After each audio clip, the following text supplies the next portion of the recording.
भगवान की जय। बोले चोईसो भगवान की जय। बोले आदि सागर जी गुरुदेव भगवान की जय। बोलो आचार्य आदि सागर जी गुरुदेव भगवान की जय। बोले आचार्य महावीर कीर्ति जी गुरुदेव भगवान की जय। बोलिए आचार्य विमल सागर जी गुरुदेव भगवान की जय। बोलिए आचार्य सन्मति सागर जी गुरुदेव भगवान की जय। मम दीक्षा गुरु आचार्य चतुर्थ पट्टाधीश सुनील सागर जी गुरुदेव भगवान की जय। नमोस्तु आचार्य जी।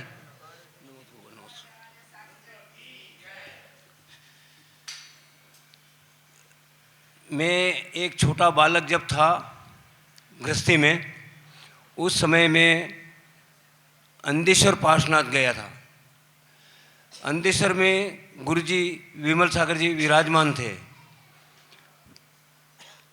और वहाँ कोई पानी आने का व्यवस्था, नीचे तालाब है, तालाब से नीचे घाटी चढ़ के आना पड़ता था, घाटा चढ़ के, और पानी लाना पड़ता था पीने के लिए।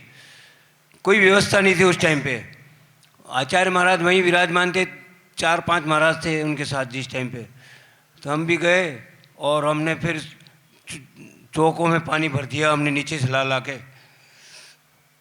फिर जब इनका नियम तो ले ही नहीं पाया था उस टाइम, ले नहीं थे, बिना नियम से तो वो हार लेते ही नहीं थे। तो हमने कहा कि अपने से तो नियम ले ही नहीं है, चलो अपन ने ये किया था, अपन हाथ जोड़ के उनके सामने खड़े रह गए। उनका हार क्रिया चालू हुई और जैसे ही हार क्रिया चालू हुई उनकी नज़रों मेरे पर ही थी। वो सब वो हार तो मेरे पे नजर रखे हुए थे।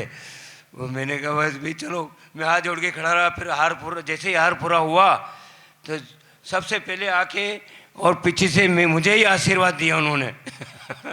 बस उस आशीर्वाद के कारण से आज मैं आपके सामने आचार्य भगवान के शरण में बैठा हूँ। और फिर वो वहाँ से जाने के लिए, कुशलगढ़ जाने के लिए तैयार हुए, क्योंकि वो सुधर्म सागर जी भी उनके उनको गुरु मानते हैं। सुधर्म सागर जी को भी हमारे यहाँ 85 साल से पुराने जिनकी समाधि हो चुकी है, सुधर्म सागर जी, आचार्य सुधर्म सागर जी की वहाँ समाधि है। उनकी समाधि के दर्शन के लिए वो कुशलगढ़ 2-3 बार आते जाते थे, आए 3-4 बार आए गए।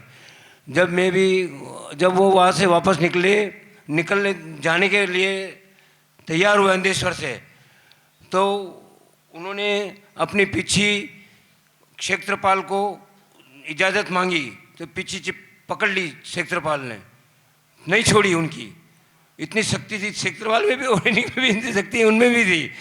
फिर उन्होंने कहा भाई जाने दे, मेरे को जाना है, मेरे को आगे ये काम है, मेरे को वहाँ आगे ये करना है। काफ़ी देर हो गई, आधा पौन घंटा हो गया, नहीं जाने दिया। फिर आखिर कुछ हुआ या फिर पीछे छोड़ दी उन्होंने। वो फिर थोड़ी वहाँ से चले, 7-8 किलोमीटर जाके नदी आ गई। नदी के ऊपर जैसे ही पहुँचे, वहाँ क्या था कि एक डकैत रहता था वहाँ पे।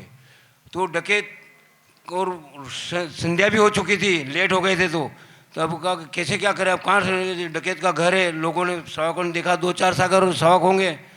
फिर आकर वो डकैत खुद वहाँ से चल के उनके पास आया और उनके चरणों में बोला, हे प्रभु आप मेरे कमरे में आके ठहरिए, यहीं रहिए, अब आप नहीं जा रहे हो तो यहीं रुको।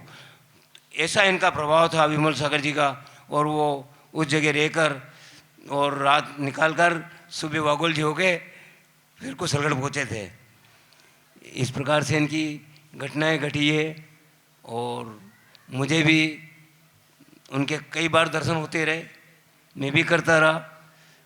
बिहार में भी गया हूँ उनके साथ बालकपने में, और उसी का आज फल मिला हुआ है। और मेरे भगवान बैठे हुए हैं। हे भगवान, मुझे भी जो हो गए सब आगे, हमारे 4 गुरु 5 गुरु, हमारे उन गुरुओं के पास आप भी मुझे ले जाकर छोड़ देवें तो मैं भी उनकी वहाँ भी सेवा करूँ, ऐसी मेरी भावना। ये नमोस्तु भगवान, नमोस्तु भगवान। बोलिए आचार्य सुनील सागर जी गुरुदेव भगवान की जय।